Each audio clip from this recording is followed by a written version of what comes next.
Hi, xylem PSC YouTube ചാനലിലേക്ക് ഏവർക്കും ഹാർദമായ സ്വാഗതം. ഇന്ന് നമ്മൾ ഗുരുവായൂർ ദേവസ്വം ബോർഡ് LDCയുടെ സ്പെഷ്യൽ ടോപ്പിക്കിലെ ഒരു ഇമ്പോർട്ടൻ്റ് ഭാഗമാണ് പഠിക്കാൻ പോകുന്നത്. പ്രധാനപ്പെട്ട ഒരു ഭാഗമാണ്, ചോദ്യം പ്രതീക്ഷിക്കുന്ന ഒരു സെക്ഷനുമാണ്.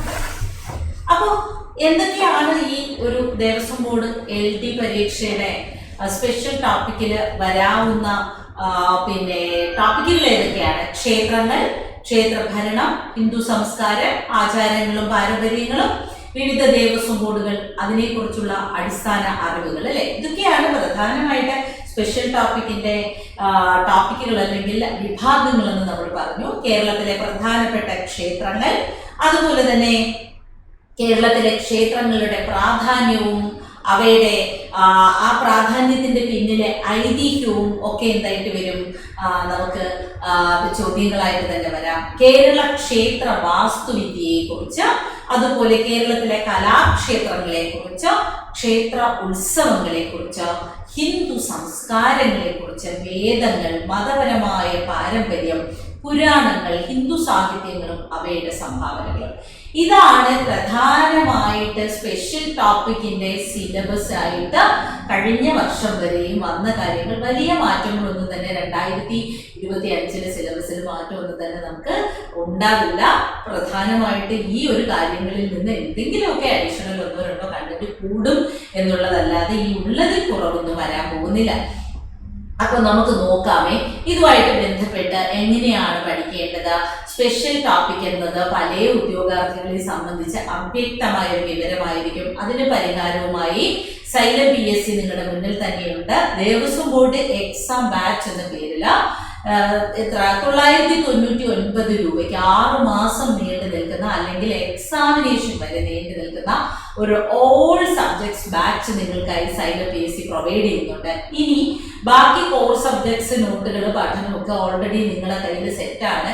സ്പെഷ്യൽ ടോപ്പിക്ക് 15 20 മാർക്കിന് ചോദിക്കുന്ന ഗുരുവായൂർ ദേവസ്വം ബോർഡ് LDയുടെ നിർണായകമാകേണ്ട അല്ലെങ്കിൽ റാങ്ക് നിശ്ചയിക്കപ്പെടേണ്ടുന്ന ഒന്നാണല്ലോ സ്പെഷ്യൽ ടോപ്പിക്ക്. അപ്പൊ ആ സ്പെഷ്യൽ ടോപ്പിക്ക് മാത്രം നിങ്ങൾക്ക് പഠിച്ചാൽ മതിയെങ്കിൽ special topic only batch available ആണ്. വെറും 499 രൂപയ്ക്ക് 500 രൂപ നിങ്ങൾക്ക് 500 രൂപയ്ക്ക് ഒരു സ്പെഷ്യൽ ടോപ്പിക് ഫുൾ മെന്റർഷിപ്പോട് കൂടിയുള്ള ഒരു ക്ലാസ് ആണ് സൈലം PSC പ്രൊവൈഡ് ചെയ്യുന്നത്. ഇനി ഈ ക്ലാസ്സുകൾ എപ്പോഴാണ് ആരംഭിക്കുന്നത്? ഈ 10-ാം തീയതി ആരംഭിക്കുകയാണ്, അല്ലെ?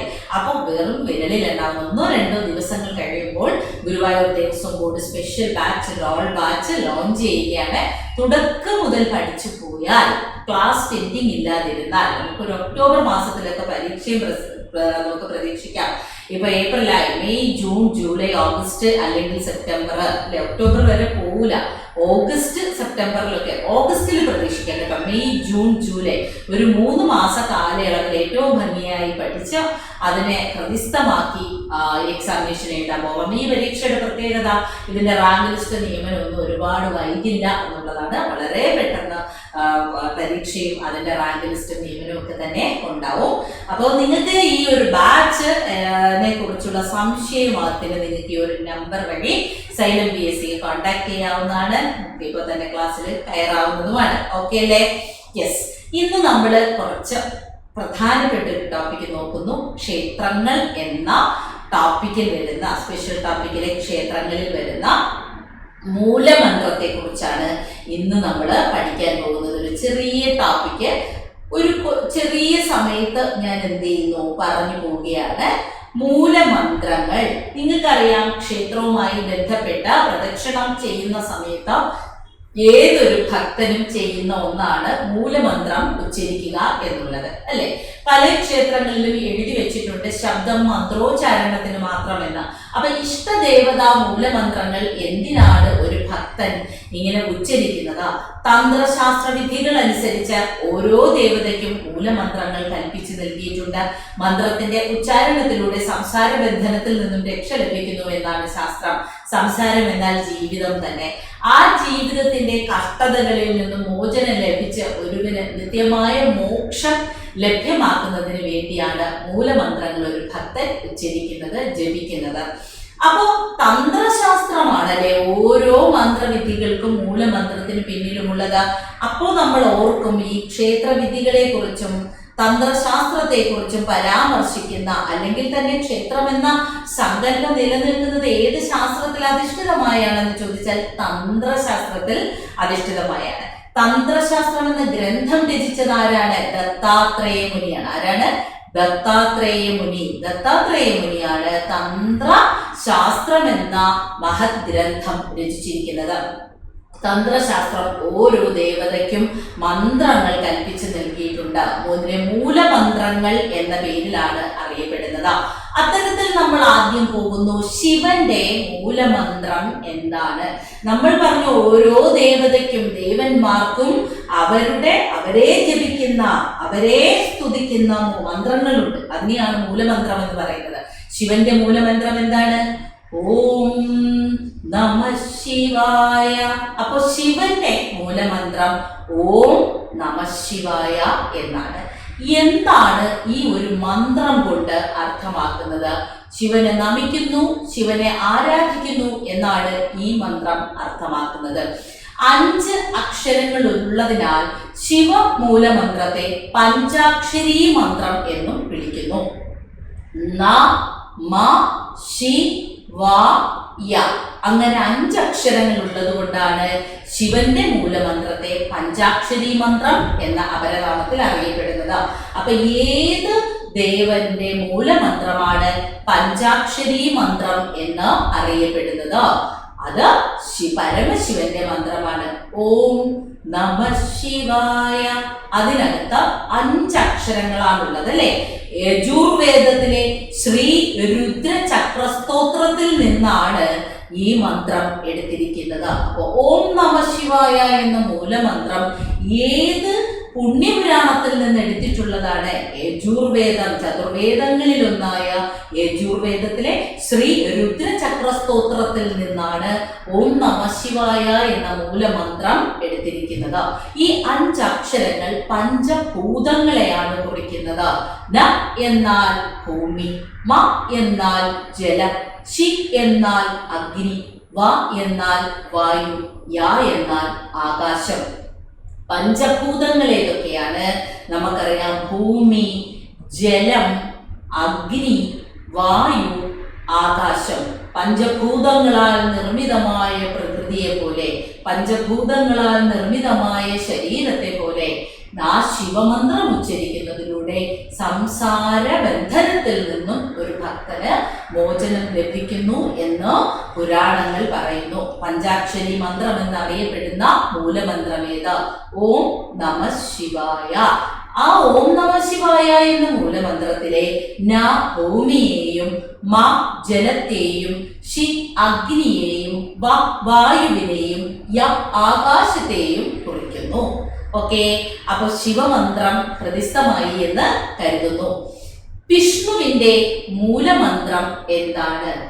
ഓം നമോ നാരായണായ. അപ്പോ അത്രയേ ഉള്ളൂ. മഹാവിഷ്ണുവിന്റെ മൂലമന്ത്രം ഓം നമോ നാരായണായ.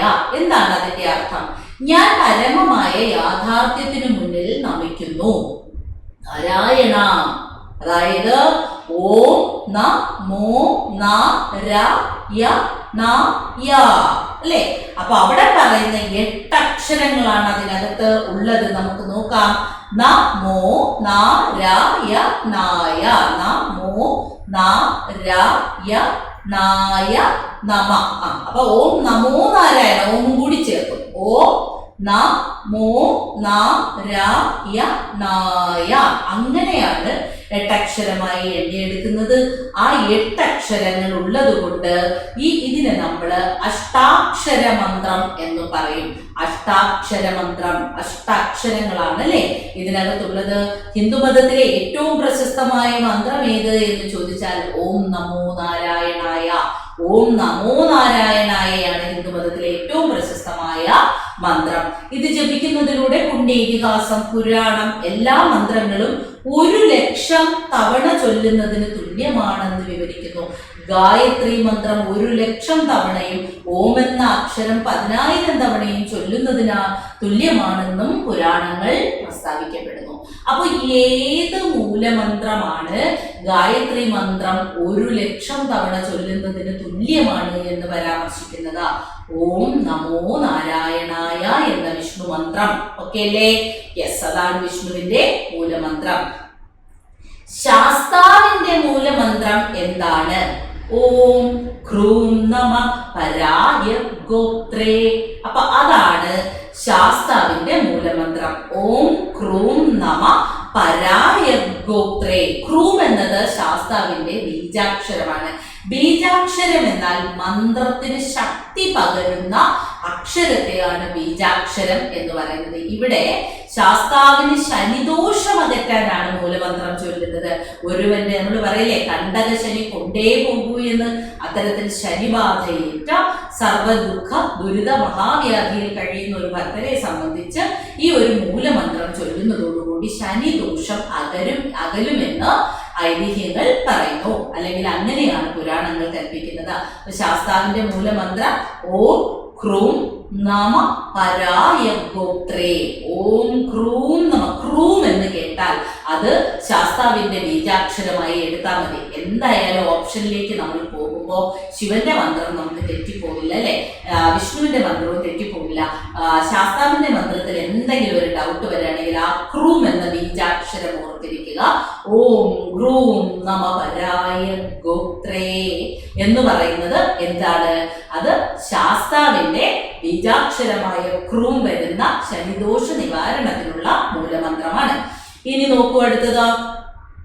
സരസ്വതിയുടെ മൂലമന്ത്രം എന്താണ്? സരസ്വതിയുടെ മൂലമന്ത്രം നോക്കൂ. ഓം സം സരസ്വതൈ നമ. എന്താണ് ഓം സം സരസ്വതൈ നമ കൊണ്ട് അർത്ഥമാക്കുന്നത്? അതായത് സംസാരത്തിന്റെയും ആശയവിനിമയത്തിന്റെയും കവിതയുടെയും സംഗീതത്തിന്റെയും ദേവതയായ സരസ്വതിക്ക് നമസ്കാരം എന്നാണ് അർത്ഥമാക്കുന്നത്. നമുക്കറിയാം എങ്ങനെയാണോ ഒരു ഉപാസകൻ, കലോപാസകൻ സരസ്വതി പൂജയോടുകൂടിയാണല്ലോ പല കലകൾക്കും തുടക്കം കുറിക്കുന്നത്, അല്ലെ? സരസ്വതി പൂജ നടത്തുന്നത്. സരസ്വതി പൂജ നടത്തിയാണ് വാഗ്ദേവത വാണിമയി.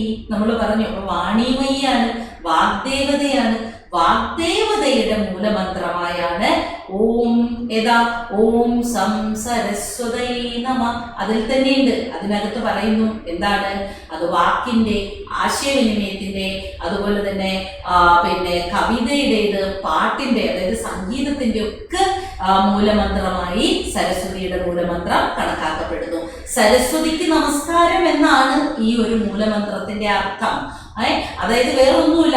ഓം സം സരസ്വതൈ നമ. സരസ്വതിക്ക് നമസ്കാരം.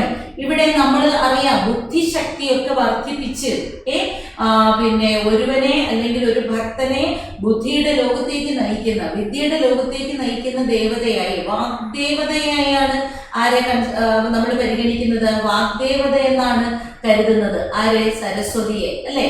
അതുകൊണ്ടാണ് നവരാത്രി മഹോത്സവത്തോടനുബന്ധിച്ച് നമ്മൾ പഠിക്കും ഓരോ ദേവതകൾക്ക് ഓരോ ഉത്സവങ്ങളുണ്ട്. അപ്പൊ അത്തരത്തിൽ നവരാത്രി മഹോത്സവം കൊണ്ടാടുന്നത് സരസ്വതി പൂജയോടനുബന്ധിച്ചാണ്. അവിടെ സാരസ്വത വ്രതം, എന്താണ് സാരസ്വത വ്രതം എന്ന് പറയുന്ന ഒരു സാധനമുണ്ട്. നെയ്യ് പൂജിച്ച് സാരസ്വത വ്രതം 9 ദിവസത്തെ പൂജകൾക്കൊടുവിൽ ഈ നെയ്യ് സേവിച്ചാൽ ബുദ്ധിശക്തി വർദ്ധിക്കും എന്ന ഒരു വിശ്വാസമുണ്ട്. എല്ലാം മിത്താണ്, ഐതിഹ്യങ്ങളാണ്, വിശ്വാസങ്ങളാണ്. വിശ്വാസത്തിൽ അധിഷ്ഠിതമാണ് നമ്മുടെ ഓരോ ചോദ്യവും. ഞാൻ ഇന്നലെ പറഞ്ഞിരുന്നു, യുക്തിചിന്തകൾക്കപ്പുറം വിശ്വാസത്തിൽ നിന്നുകൊണ്ടുള്ള പഠനമാണ് നമുക്ക് നല്ലത്. മാർക്ക് 1 വരും. അവർ നോട്ടിഫിക്കേഷനിൽ പറയുന്നുണ്ട് ദൈവചിന്ത, ദൈവവിശ്വാസമുള്ളവർ പരീക്ഷ എഴുതിയാൽ മതിയെന്ന്. സോ നമ്മൾ വിശ്വാസത്തിൽ ഉള്ളിൽ നിന്ന് തന്നെ പഠിക്കാം. അങ്ങനെ വാഗ്ദേവതയായ സരസ്വതിയുടെ മന്ത്രം സരസ്വതിക്ക് നമസ്കാരം എന്നുള്ള രീതിയിൽ ഓം സം സരസ്വതൈ നമ എന്ന് പറയുന്നു. ഇനി 4ാമതായി നോക്കൂ, ഭദ്രകാളിയുടെ മൂലമന്ത്രം എന്താണ്?